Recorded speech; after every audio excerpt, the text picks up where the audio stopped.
penyelenggara pemilu yang saya mengamati seluruh dinamika ini. Itu saja. Ya pemirsa, Mahkamah Konstitusi akan mengetok putusan terkait sistem pemilu 2024 pada hari ini, Kamis 15 Juni 2023. Putusan tersebut merupakan hal yang paling dinanti banyak pihak jelang pemilu 2024. Di mana juru bicara Mahkamah Konstitusi Fajar Laksono mengatakan pembacaan putusan perkara bernomor 114 ini sudah diagendakan sejak beberapa hari lalu dan telah diinformasikan kepada pihak pemerintah, DPR, dan pihak-pihak terkait dalam gugatan tersebut. Penyelesaian perkara gugatan sistem pemilihan umum proporsional terbuka ini berlangsung cukup lama, namun bukan berarti MK menunda-nunda. Fajar pun menyatakan pengucapan putusan mengenai sistem pemilu itu pasti selalu tidak mungkin memuaskan semua pihak dan hal tersebut adalah wajar. Oke, kita akan bergabung dengan rekan kami, ada Anggia Eboni ya di MK yang akan menyampaikan mengenai jadwal persidangan putusan MK atas proporsional terbuka ataupun proporsional tertutup. Eboni, sidang nanti akan dimulai jam berapa dan apa informasi yang terbaru yang bisa Anda sampaikan pagi hari ini? Ya, selamat pagi Bayu, Ayah, dan pemirsa. Sidang nanti rencananya akan dimulai pada pukul 9.30 waktu Indonesia Barat dan akan dibuka atau digelar secara terbuka. Ini artinya masyarakat umum semua bisa memantau jalannya persidangan putusan atas gugatan terhadap Undang-Undang Pemilu Nomor 7 Tahun 2017 yang mengatur mengenai sistem pemilu proporsional terbuka.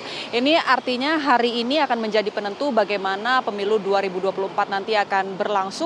Apakah dengan sistem yang sudah berjalan selama ini, sistem proporsional terbuka, atau justru akan berubah menjadi sistem proporsional tertutup? Ini akan kita sama-sama nanti berdasarkan putusan sidang oleh Majelis Hakim Mahkamah Konstitusi pagi hari ini. Nah, sebelum akhirnya tiba hari ini putusan oleh Majelis Hakim, sebelumnya Mahkamah Konstitusi ini sudah menggelar sidang selama 6 bulan terakhir, mulai dari tanggal 23 November 2022 lalu hingga tanggal 23 Mei 2023 selama 6 bulan dengan total ada 16 kali persidangan.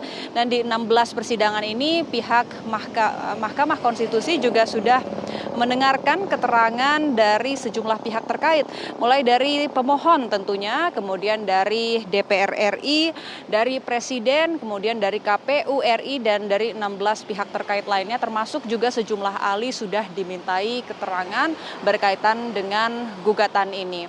Nah, kemudian selanjutnya di tanggal 1 Juni lalu seluruh pihak terkait sudah menyerahkan kesimpulan kepada Mahkamah Konstitusi dan akhirnya Majelis Hakim menggelar RPH atau rapat permusyawaratan hakim dan akhirnya tibalah hari ini Majelis Hakim akan memutus gugatan terhadap Undang-Undang Pemilu ini. Nah, untuk jalannya sidang nanti akan dimulai pada pukul 9:30 pagi hari ini. Untuk saat ini kami lihat situasi ataupun suasana di depan di sekitar gedung MK ini tidak ada pengamanan khusus, artinya berjalan seperti biasanya.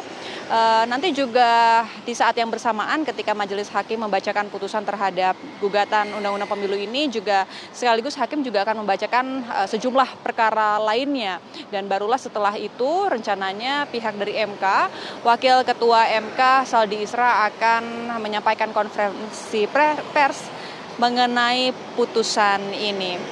Nah, tentunya ini akan menjadi putusan yang dinanti-nanti sejumlah pihak.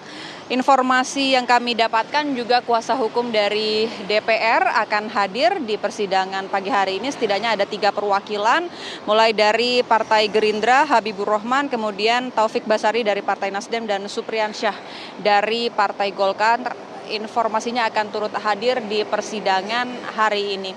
Sedikit informasi untuk pemirsa bahwa sidang ini berawal dari gugatan ke Mahkamah Konstitusi di tanggal 14 November 2022 lalu yang dilayangkan oleh seorang bernama Demas Brian Wicaksono, kader PDI Perjuangan, dan sejumlah orang lainnya yang menggugat sistem proporsional terbuka dengan sejumlah alasan. Mereka selaku pemohon menilai bahwa sistem proporsional terbuka ini justru nanti akan menimbulkan sifat individualisme antar politikus, kemudian nantinya akan timbul persaingan yang tidak sehat juga karena menurut mereka para calon legislatif dari setiap partai nanti akan berebut untuk mendapatkan nomor urut yang rendah, sehingga mereka menilai partai politik juga selama ini mempunyai fungsinya sendiri, mempunyai tugasnya untuk melakukan kaderisasi partai, tentunya mempunyai kemampuan untuk menunjuk kader mana yang terbaik yang bisa masuk ke kursi parlemen. Itulah alasan dari para pemohon menggugat ke Mahkamah Konstitusi dan meminta agar pemilu bisa digelar dengan sistem proporsional tertutup. Tentu kita nanti akan sama-sama saksikan bagaimana sidang berjalan pukul 9.30 waktu Indonesia Barat. Sementara kami kembalikan ke studio Bayu dan Aya. Iya, Boni, mungkin Anda bisakah gambarkan juga bagaimanakah saat ini aktivitas menjelang sidang putusan di MK, kondisi di depan gedung MK, adakah aktivitas massa di sana ataupun juga penjagaan yang diperketat di depan Mahkamah Konstitusi? Ya, Ayah, kalau dari pantauan kami sejak kami tiba tadi sekitar pukul 6:30 pagi hari di gedung Mahkamah Konstitusi ini tidak ada pengamanan khusus, tidak ada juga massa yang datang untuk sekiranya mungkin menggelar unjuk rasa terhadap apapun nanti keputusan dari hakim Mahkamah Konstitusi. Ini artinya sejauh ini situasi berjalan seperti biasa. Tadi kami lihat juga ada personil dari kepolisian dan juga satpam dari MK ini yang menggelar apel. Tapi itu adalah hal yang biasa, memang digelar setiap hari, setiap pagi sebelum mereka beraktivitas. Pihak dari Mahkamah Konstitusi, juru bicara Fajar Laksono juga kemarin menyebutkan bahwa tentunya ada pengamanan, tapi ini adalah pengamanan yang memang setiap harinya sesuai dengan standar operasional pelaksanaan. Di sini tentu ada pengamanan walaupun tidak ada pengamanan ekstra. Kalau biasanya kita lihat mungkin ada personel gabungan TNI Polri yang sudah standby, ini tidak ada ya. Jadi artinya bisa kami gambarkan sekali lagi kondisi di sekitar gedung MK berjalan kondusif. Tidak ada massa yang datang ke sini, lalu lintas pun juga berjalan lancar. Ini artinya tidak ada hambatan sama sekali di sekitar gedung Mahkamah Konstitusi. Ayah. Terima kasih laporan lengkap Anda, Anggia Boni, langsung dari gedung Mahkamah Konstitusi Jakarta.